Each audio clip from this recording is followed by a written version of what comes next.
Good evening, everybody, and welcome. Welcome back to MS Neuro TV, brought to you by MS Fusion News. My name is Jennifer Falk. I'm the Director of Development over at MS Fusion News. And tonight I'm here with Bill Shanley, our Productions Manager. Hi, Bill. Hey, how you doing? Thanks for being here. So we've been doing MS Neuro TV for about a year and a half, and I have to say tonight's topic of cannabis in relation to MS was our most active and brought in the most interest of people registering tonight. So I'm so glad we're able to share this information and that we can try to help some people that have questions about this. So for any of you out there that are new to MS Neuro TV, welcome. We do this every month. We try to bring informative topics and information to the MS community. This is open to everyone. It's free and it is shareable. So afterwards you will get a recording of this and you can save it, share it, send it to your friends so they can understand better. And just to let you know, MS Fusion News is a nonprofit organization dedicated to providing education and information to the multiple sclerosis community. And before we continue, I'd like to thank our supporters. Tonight, our supporters are Celgene and Sanofi-genzyme, and viewers like you for making educational programs like tonight possible. We thank you. And we're here tonight with Dr. Matthew Baker, who is a neurologist and a neurologist who specializes in MS. And Dr. Baker will be giving us some great information about cannabis, some really interesting details, and even some history. So that's going to be very interesting. And just to give you a little bit more about Dr. Baker is a graduate of the University of South Florida College of Medicine, where he also completed his residency in neurology. He currently is in private practice in Naples, Florida, where he serves as the medical advisor to the Multiple Sclerosis Center of Southwest Florida. He cares for over 1,200 people living with multiple sclerosis and has been and currently acts as the principal investigator in numerous phase 2 and phase 3 clinical trials in MS research. Thank you, Dr. Baker. His practice focuses on a patient-centered and compassionate approach to the comprehensive care of patients with MS, utilizing the most recent diagnostic technology and all currently approved disease-modifying therapies. Dr. Baker has a special interest in complementary therapies and symptom management, including MS pain-related syndromes, gender differences in MS, and intimacy. So we're very happy to have Dr. Baker joining us tonight. So just so you know, tonight we'll start by playing a special pre-recorded interview between Dr. Baker and Stuart Schlossman, who is our founder and president over at MS Fusion News. After the video is done playing, we will be live back with Dr. Baker for our questions and answers section. So if you have any questions that you would like to ask Dr. Baker, you can go ahead and type them into the question box that you should see on your screen. If you don't see that box, there's an orange arrow, and if you hit it, it should make that box available to type in questions. Only I can see those questions, so you don't have to worry. And I will try my best to get to all of your questions tonight and deliver them to Dr. Baker. And just a quick side note, for those of you who are calling in over the phone, and if you do not have access to a computer, you're going to hear some silence during this pre-recorded interview. It's about 12 to 14 minutes our interview this evening, and you won't be able to hear that portion if you're just on the phone. But if you want to stay on the line and listen, we'll be back afterwards and you'll be able to participate in that questions and answers section with Dr. Baker. So we hope that you can stay on the line for that. Okay, so Bill, let's share this interview with everyone.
TV, presented by MS Views and News. MS Neuro TV is a comprehensive educational program bringing together MS professionals from across the United States covering the topics that you want to learn more about. To register for MS Neuro TV webinars, visit www.msviewsandnews.org. Thank you. We hope you enjoy the program. Dr. Baker, thank you for joining us this evening as we want to make sure that you're involved with our MS Neuro TV series. And so I'm glad that I was able to get to Naples. And again, thank you for being here. So for tonight, we want to speak to you about cannabis. Okay, and so I have some things to discuss with you. First, I want to give a little bit of an opening, and then I'm going to ask you a few questions. So cannabis has remained a point of controversy throughout debates around medical marijuana, legalization, and fears of addiction. Cannabis is a hot topic with patients, healthcare providers, and policymakers. As this all evolves, we are glad you can shed some light on this exciting topic. So my first question is, today being January 10th, 2019, can you please tell us how many states allow medical marijuana to be prescribed for medicinal purposes? As of last count, I believe there's 34 states that allow medical cannabis to be prescribed, with about a dozen additional states that have low THC CBD. It's probably easier to think about the states that don't have some form of medical cannabis available to people in general or with medical conditions. So as of now, only 4 states do not have access to some form of medical cannabis or cannabis. Is there a reason for that? I think it has to do with simply legislation. Okay. All right. Do you feel that the perceived stigmas around medical cannabis is shifting? I do. I think that it's becoming more widely accepted. I think we're definitely seeing a buzz, pardon the pun there, about medical cannabis, and cannabinoid-related products. Sure. Thank you. Can you share with the audience any new or current research findings and who is conducting research on the use of cannabis and CBD? So we have ample research that's available in multiple sclerosis on cannabinoid products and cannabidiol and medical cannabis that is available.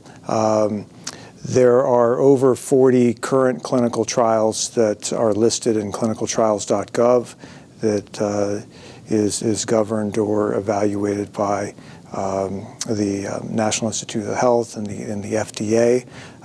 Those range anywhere from looking at CBD and cannabidiol in autism, immunologic disorders, rheumatologic disorders, even Alzheimer's disease and multiple sclerosis. Can you share the difference, please, with medical marijuana, also known as cannabis, and CBD? So broadly in medical cannabis, or in cannabis in general, the cannabis sativa plant, there's over several hundred different compounds. The most widely characterized compounds, or the best characterized compounds, are CBD and THC. We typically associate CBD with more of the medicinal benefits, although THC has some as well. We associate THC with the psychoactive and the euphoric effects of medical marijuana. Thank you. What are the current laws in place in regards to the use of CBD oil? That's changing too. So CBD is considered a drug. It has, up until recently, been considered a Schedule I drug. So no medicinal purpose, high abuse potential, potentially addictive. Now recently there's been a pharmacologic medical grade of CBD that's been approved by the FDA for the treatment of certain pediatric epilepsy syndromes. So the FDA has approved it for this specific use, which required the DEA to take another look at the scheduling. And so we're excited that CBD has been classified now as a Schedule 5 medication or drug, which has really zero abuse or addictive potential. So that opens up CBD to be studied and researched, whereas before we weren't able to do that. Now, that's also bringing into play the necessity for the FDA to regulate the content and the purposes of CBD. So now those people who are manufacturing CBD-containing products and claim that it does certain things have to be able to present that information to the FDA. Great. You've mentioned now twice, you've mentioned about Class 5 and Class 4. Can you tell us the difference of what this is so that the people can understand it better? So the DEA schedules medications, and previously marijuana, THC, CBD, and the components were scheduled as Class 1, which meant that we couldn't even research or study those because they felt that it had no medicinal purpose at all and had a high abuse potential. Now, the least addictive and the least harmful is scheduled as a Class 5. Great, thank you. Are there connections between the use of marijuana and relief of MS symptoms? There are, yeah. So we do know, and we have studied medical cannabis in the treatment of certain symptoms of MS. And from time to time, the American Academy of Neurology gets together and they put out a position statement and they evaluated this. And so there are certain things that medical cannabis are useful for in MS. So clearly we see in studies that it can be beneficial in relieving the subjective symptoms of spasticity. We see that it may be helpful in neurogenic pain or central nervous system pain related to MS. It can be very helpful in assisting those patients who have sleep disorders, insomnia, especially as it pertains to spasticity and pain. Can also be helpful in anxiety reduction and may have an impact on bladder irritability. Right. What about dysphonia? I've heard that it might be being used for hoarseness as well. I'm not familiar with that. Okay. I don't know that information. Okay. Now, you've given the positives of this. What are the negatives, though, of the use of THC? So if you look at CBD, THC, or medical cannabis, one of the downfalls is that because we don't have a very tightly regulated pharmacologic grade, there may be impurities. There may be pesticides, additives, there may be microorganisms because this is plant-based that are included in the product. As with any medication, we have to look at the benefits. So we've talked about the benefits in MS, but there are also side effects. And those side effects can be the typical side effects that we are aware of in the use of marijuana, like sedation, increased appetite, additionally, lethargy, cognitive changes that can occur. Now with CBD, we don't expect to see those psychoactive side effects. With THC we do. With THC, there's about a 10% risk of addiction that can occur, but also there can be a risk of stroke, risk of heart attack. There's a loose association perhaps with testicular cancer. So these are some things that have been noted, and we have to make our patients aware of that and look at the benefit-risk ratio in the individual patient. Also, the route of administration may have an impact on side effects. So when you're vaping or inhaling something, there may be some pulmonary compromise that can occur. So basically, though, from state to state that are using vape or the oil that they're burning, that's not regulated to be only one specific strain, as you were saying, or one component, or each state is coming up with their own components? Each state can be different, and the state is responsible for regulating the quality and the content of the different products. Some states, CBD is available with low THC content. In other states, like in Florida, we have the option to have a low THC CBD versus a THC low CBD product. And then within that, there are different routes of administration. So in Florida, it cannot be combusted, so you cannot burn it or combust it, but it can be vaporized, ingested, sublingual, topical. Or is there a reason for that? That again comes down, I think, to the legislation and legality, and that's being challenged somewhat. But okay, thank you. So, is medical marijuana now approved for other disease states for the treatment of or the management of, other than multiple sclerosis? So when you talk about approval, there's approval by the FDA, and then there are qualifying conditions that are on a state-by-state basis. So the FDA has approved a CBD product for the treatment of 2 types of pediatric epilepsy. And I think that opens the road for more study and for expanding this to other indications. On a state-by-state basis, there are qualifying conditions in which you are allowed to be given a medical card for medical cannabis. And in Florida, MS is one, Parkinson's disease, Lou Gehrig's disease, cancer, HIV, and then chronic pain related to similar conditions. Okay, great. Thank you. You know, we hear so much about hemp these days. So clothing is made with hemp and so many other things. And what can you do to get a person to understand that it's totally against marijuana, but, you know, that what do you do? How do you speak with the people now about its benefits versus its risks, per se?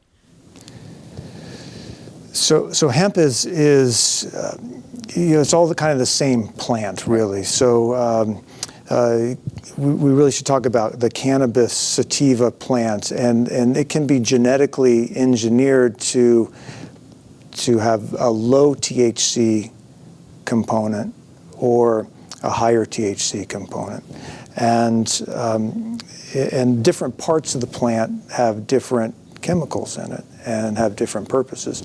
And it's interesting to me to remember historically that in the 1600s, when we were colonizing this country, farmers were required to grow a certain amount of hemp on their land. They were required to do that, and for various historical reasons, it became illegal to do that.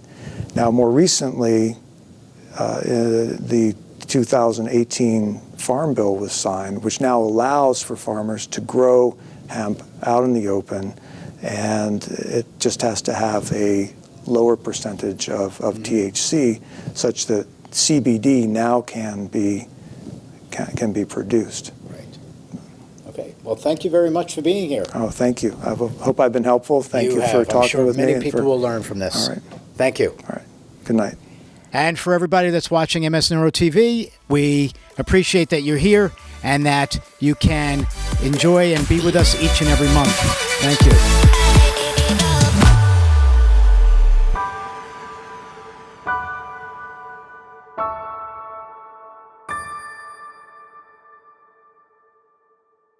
Okay, everyone, great. This was a really good, it definitely touched on such interesting points. So welcome back. We're here with you now live.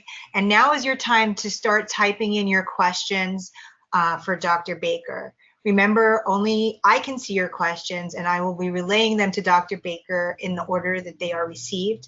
We'll try to get to as many questions as possible this evening. There are a lot of questions coming in, so I'm going to try to get to all of them.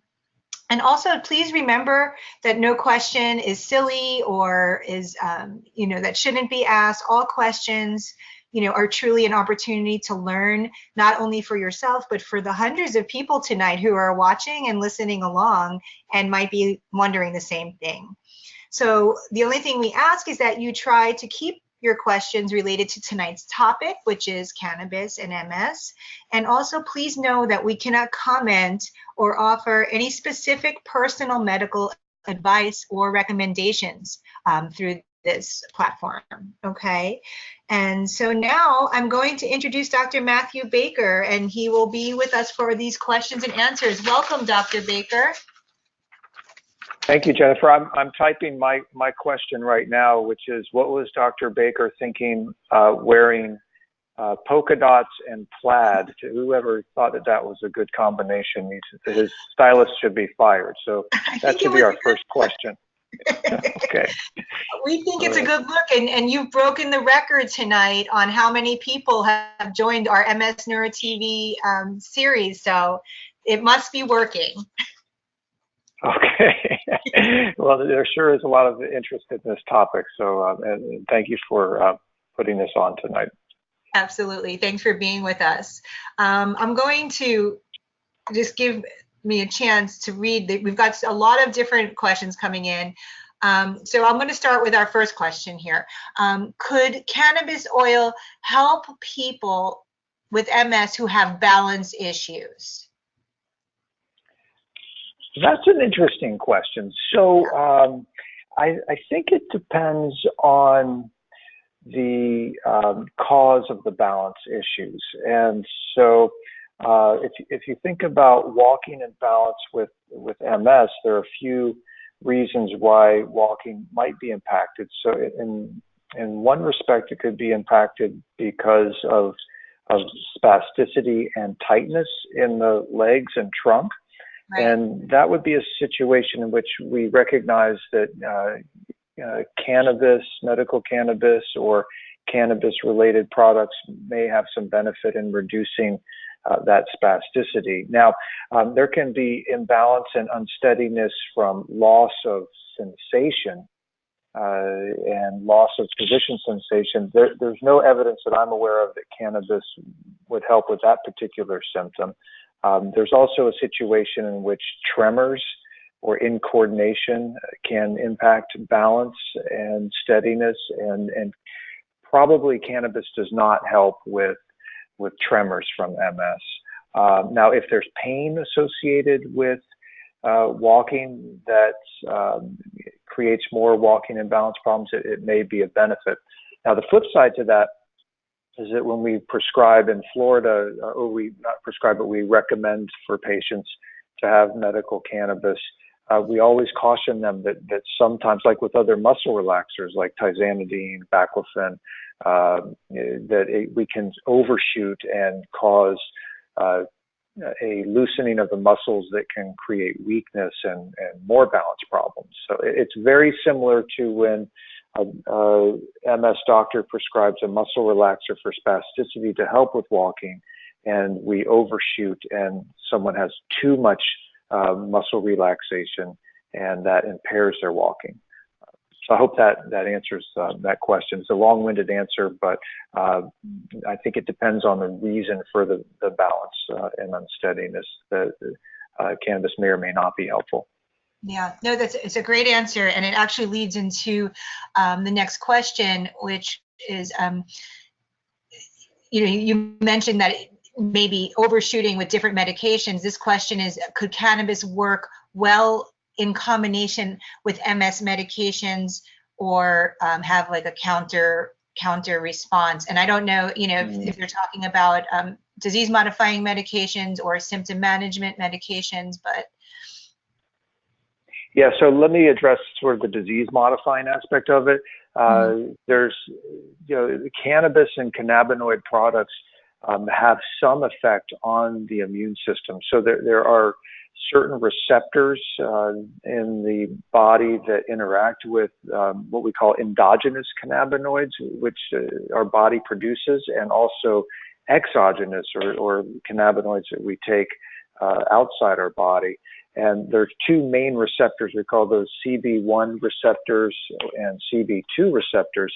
The CB1 receptors are present in nerve cells, and the CB2 receptors are present ubiquitously or all over immune cells. And so someone might think that based on that, there might be some disease-modifying qualities of cannabinoid products, but we just don't have any evidence that exists. So you don't want to substitute medical cannabis for your disease-modifying therapy. But there are patients that take, or people that take their disease-modifying therapy and then add on medical cannabis for their related symptom management.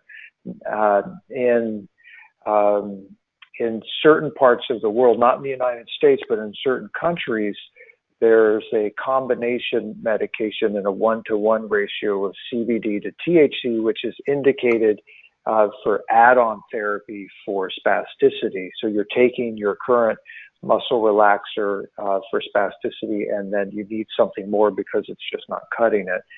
So you can use cannabinoid products or medical cannabis in combination with other medications to help.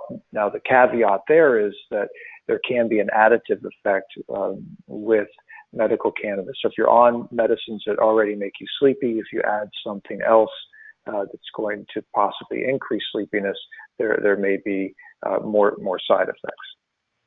That's interesting. And someone here has that question. Is it important to have a 1-to-1 ratio of CBD and THC? Is that what you're talking about? Yeah, so in the cannabis plant, there's, as I don't know if I mentioned it in the interview, but there's many different compounds or chemicals. Over 100 of those are cannabinoids. Of those, the two most well characterized are THC and CBD. And so what we're getting in these medical cannabis products from, we're in Florida here, so I know about the dispensaries in Florida. You're getting a product that either is a high THC to CBD ratio or a high CBD to THC ratio, and they have different purposes.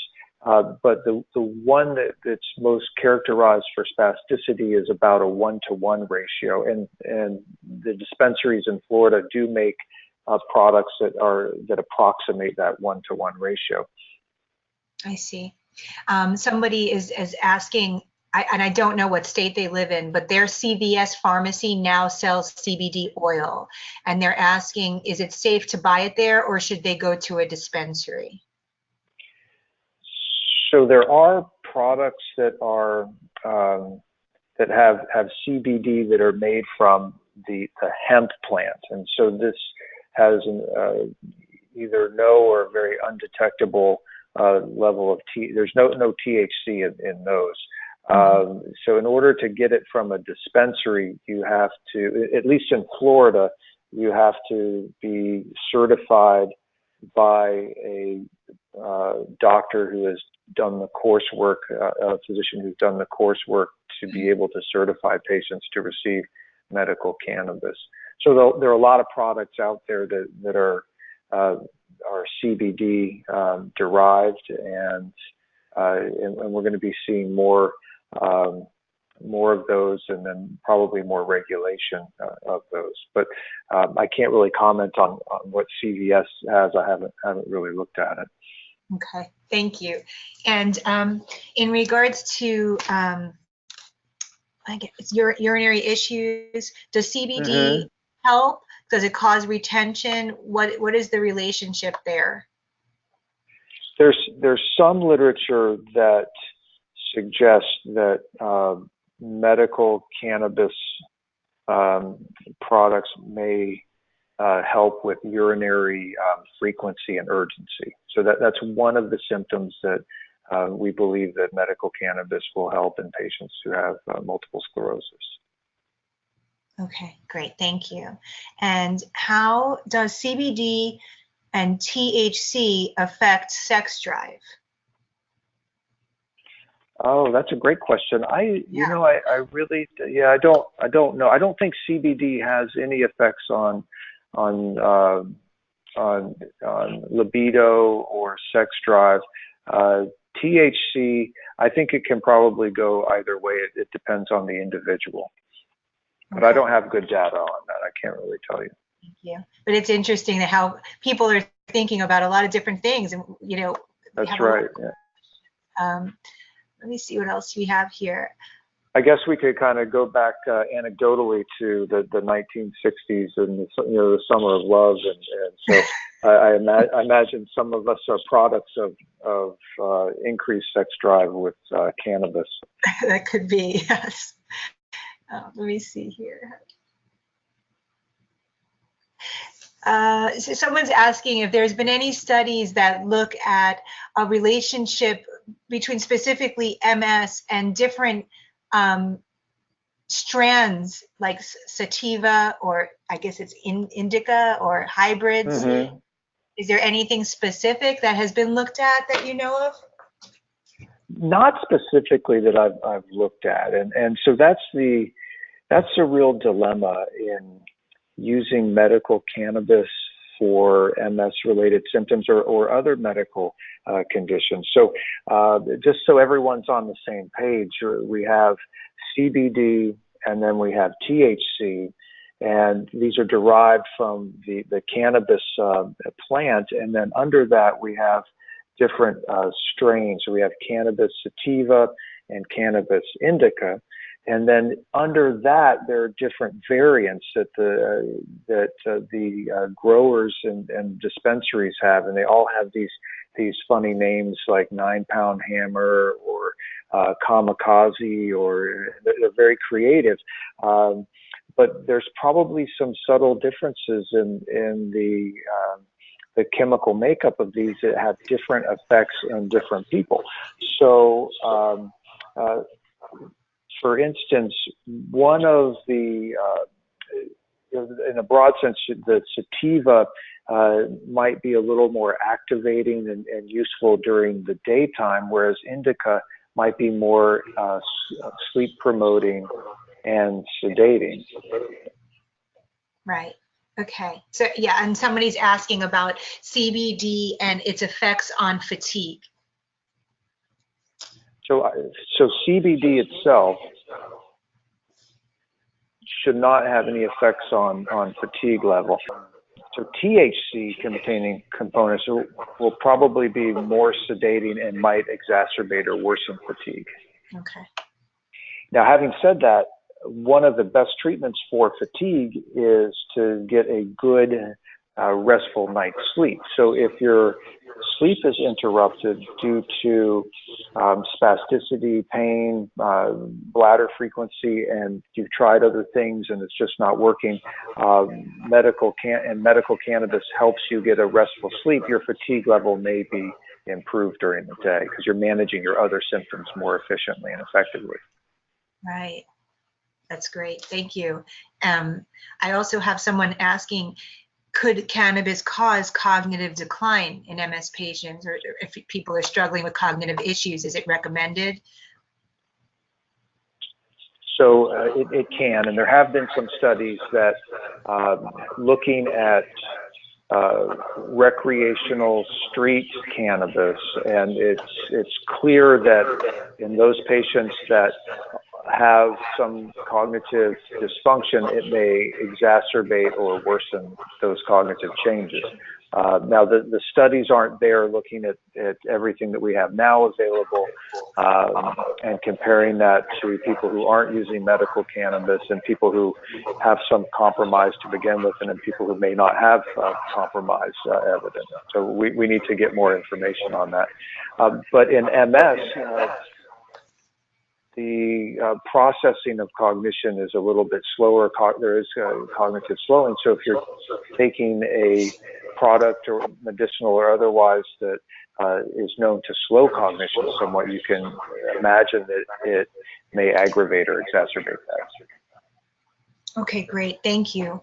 I have another question. Hold on a second here. Oh, people are asking, I'm trying to put, many of the questions are similar, so I'm trying to combine, but in regards to the route of administration, is there something recommended specifically, or something that would work better versus another thing in regards to how it is administered, smoking or edible or an oil? Mm-hmm. And that's a state by state thing too, because and that's evolving as well. So in the video that you all saw, I said, hey, look, in Florida, you can't combust or smoke it. But that recently has changed. So now the actual plant or the flower is available for those people who have tried other routes of administration and have found them to be ineffective or not to their satisfaction. They can get a certain quantity per a certain period of time to use. Now, the most effective way of getting it into the bloodstream and then into the nervous system, the quickest way is through vaporization. That's followed by a sublingual, where it's absorbed in the oral mucosa. The least efficient way of getting it into the system is through eating it, either or taking it orally through a pill. Now in Florida, we don't have edibles that are available or legalized by the state, and that, I think, is an area of interest. So the current routes that are available in Florida are vaporization, combustible, oral, either in a liquid form or pill form, topical, which is helpful in people who have maybe some focal muscle spasticity, and then the one that I don't have any takers on yet is a suppository. So nobody has, but that is available. Interesting. Okay. And I'm gonna, unfortunately, we have to wrap it up, and I'm trying to get to everyone's questions, but for our final question, and in your opinion, is there, who would you recommend not using cannabis? Is there someone that with MS that specifically has symptoms that it would not be helpful for, or they should not use it? Yeah, there's a few contraindications. So one of those would be if you have a personal history of significant psychiatric disease, like schizophrenia or psychosis, or if you have a first-degree relative who has schizophrenia or psychosis, it may unmask or bring out worsening psychiatric symptoms. So that would be someone that I would not recommend it to. Also, it's not recommended in those patients who or women who are pregnant. So if you have an MS patient who plans on becoming pregnant or is pregnant, that would be a situation where it shouldn't be used. Or if they have an allergy, of course, or a prior history of an adverse effect to cannabis or cannabis-related products. So if they've tried it before and they've become paranoid or had terrible side effects, or their blood pressure's dropped, or they've had worsening symptoms with that. So those are a few situations in which I can, off the top of my head, think of MS patient who should not receive medical cannabis. Okay. I know I said this was my last question, but I have one more question, and I think it's important. How can somebody find cannabis or cannabis-related products in a reliable and safe way?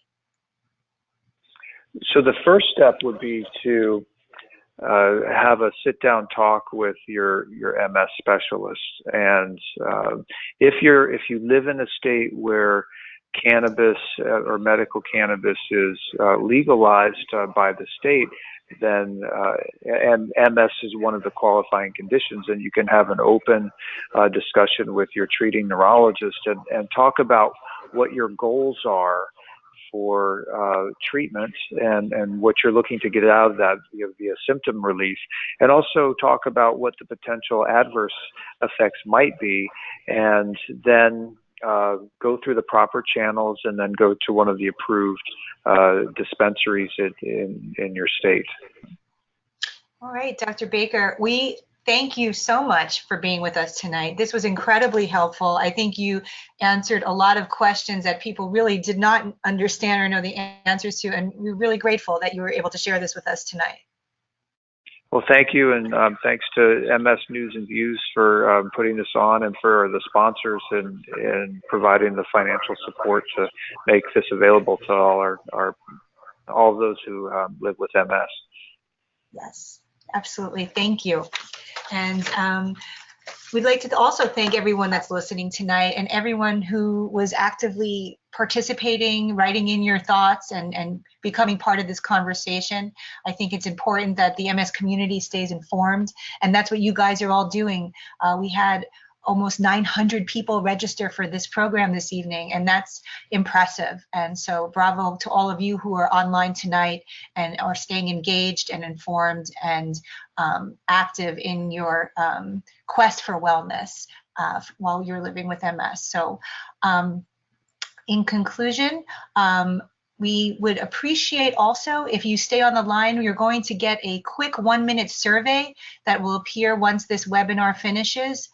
We value your feedback. We want to learn from what you learned. We read it, and we definitely tailor our programs to what you tell us. So it's important for us to get your feedback. So if you can take that survey, it would be great. And for all of you who are curious, next month's MS Neuro TV topic will be yoga and MS with Mindy Eisenberg, who is wonderful and gave us a very special interview and will be with us live, just as Dr. Baker was this month. So stay tuned for that. Next month, it will be on Tuesday, June 4th. And if you joined us tonight, you will already be registered, so you don't have to worry about doing anything. You'll get the invitations and you'll get the directions on how to log on next month in June. And just finally, all MS Neuro TV webinars, including tonight's recording, can be found on the MS Views and News YouTube Learning channel within the week. So remember to subscribe to this channel and turn on the notifications so you can get alerts. The minute that we release a video, it'll come into your inbox if you subscribe on YouTube to the YouTube Learning channel. And if you are enjoying these webinars, please visit our website and sign up to receive notifications of our free educational events coming to cities near you. Once you sign up, you will be alerted if we will be visiting you live somewhere in the United States. So you can visit us at www.msviewsandnews.org, and you can follow us on Facebook, Instagram, and Twitter. Again, this webinar has been made possible with the support of Sanofi-genzyme, Celgene, and viewers like you.